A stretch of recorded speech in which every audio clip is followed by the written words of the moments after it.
Hello and welcome back to the YouTube channel of Bethel Evangelical Free Church Hanley. I'm Pastor Gervais Charmley.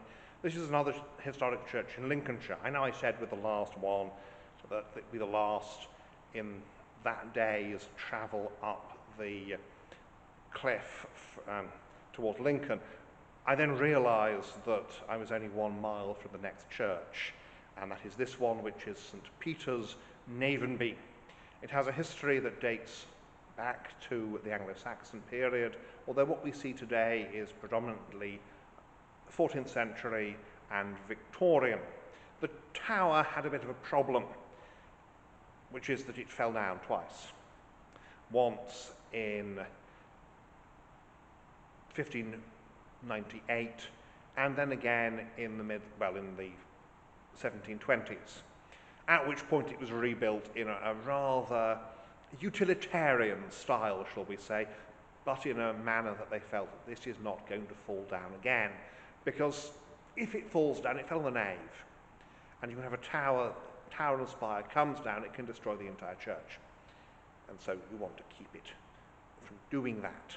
We have the usual English parish church, 2 aisles and a chancel and a tower. In this case, the Victorians have reconstructed a rood screen complete with rood, so we'll see that when we look around, and let's therefore do that.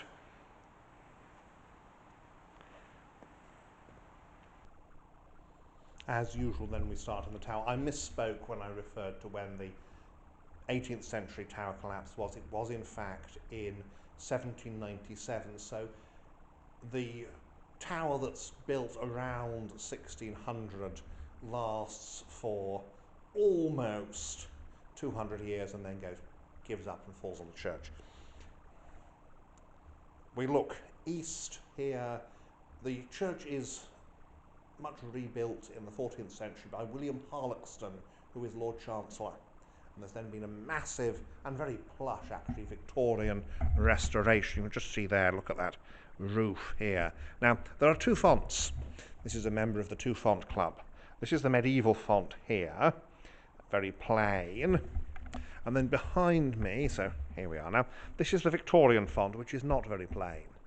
And here again we have this beautiful Victorian Gothic decoration. And there we have St. George, the Good Shepherd, and St. Peter.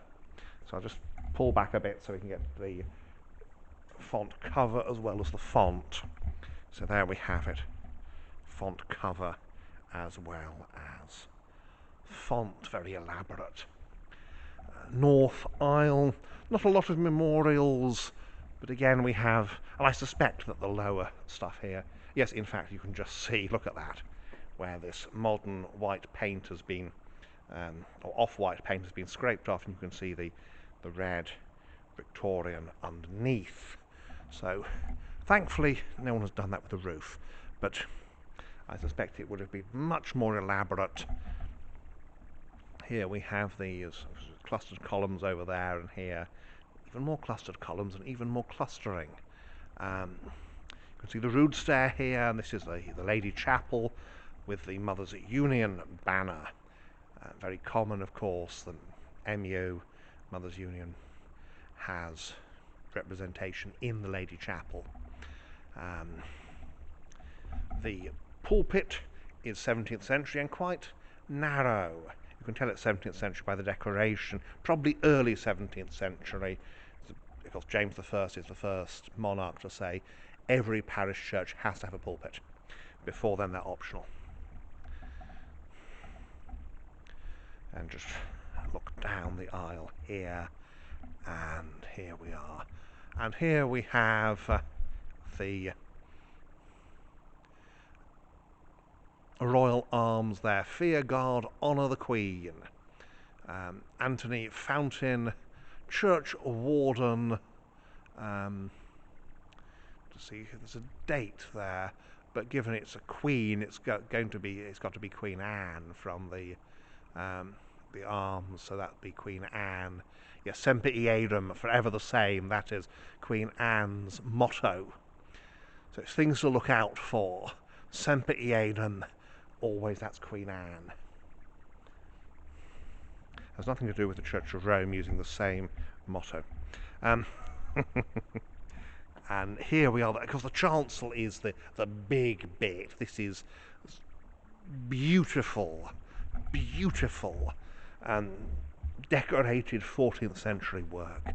You can see here we've got this great tomb recess, and here we have the sedilia, there the piscina, and here we have, oh what a lovely thing, we have an Easter Sepulchre with carving. We've got the three figures at the bottom. Given they've got swords, they will be the guards, the soldiers on guard. And at the top, we've got the women coming to the tomb to anoint the body of Christ.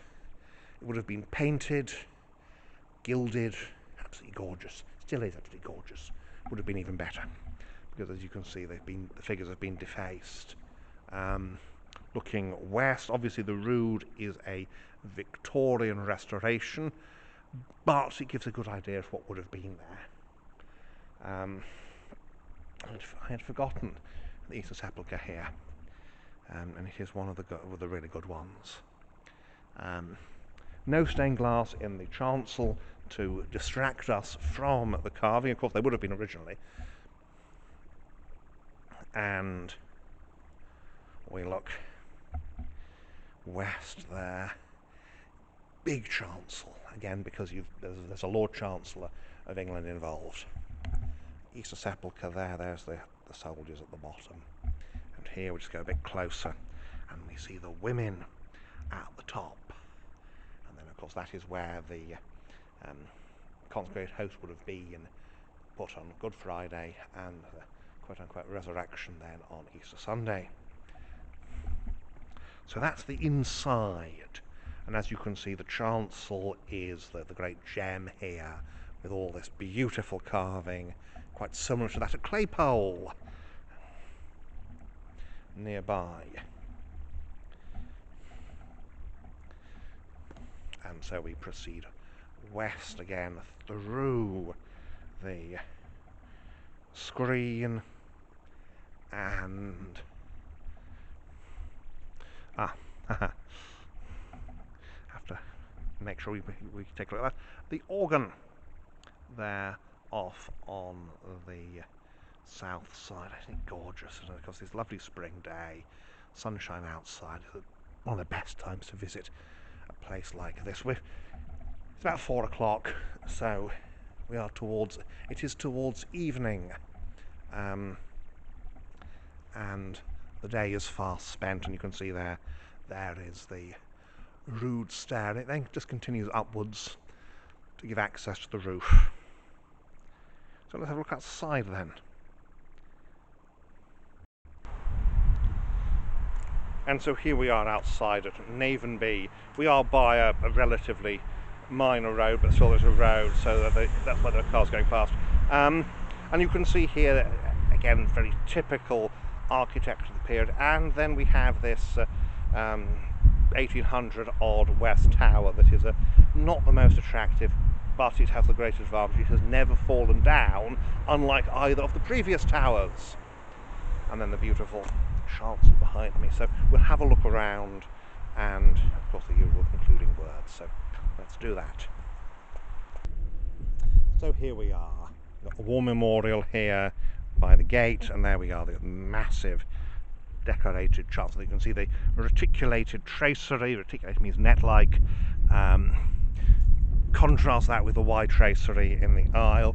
But then you've got that 15th century clerestory up there. And yes, it is 4 o'clock now. In fact, the clock just struck as I was setting up to film this piece.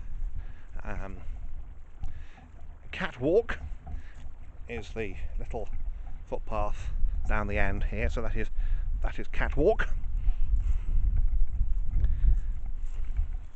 We can see the yellow primroses and the beautiful snowdrops here in the church.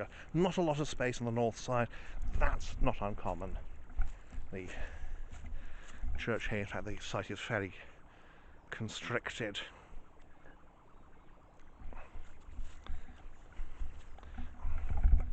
And there's not an awful lot of space on the south side either, although there is quite a bit more.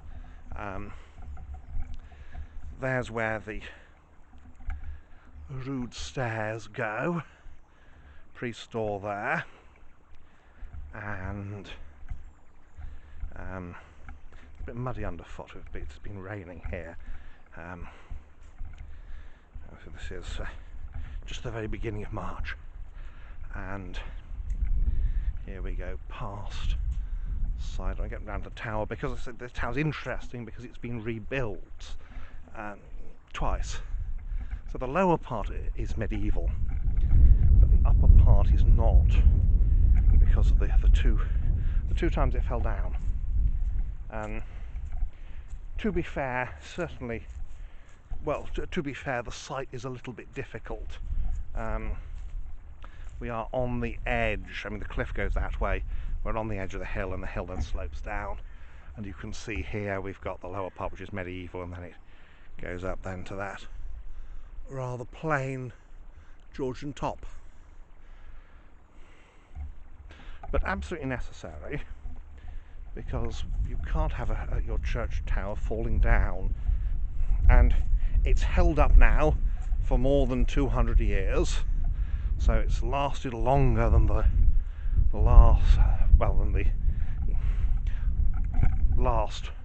rebuild, the 1600 odd rebuild. And we get to the porch here. Again, it is a constricted site. There's a road just here, you can see. So it's not the easiest place to film, because you don't get too close to the edge of the road in case something gives way. But there we have it. Navenby St. Peter's. And so there we go, St. Peter's, Navenby. It's a splendid building, and well, all the cliff churches are worth seeing, and therefore each one of them is an inspiring place to begin or to end your journey. We shall finally end it here. So thank you for joining me on this trip up the cliff towards Lincoln, and may God bless you and keep you until next time.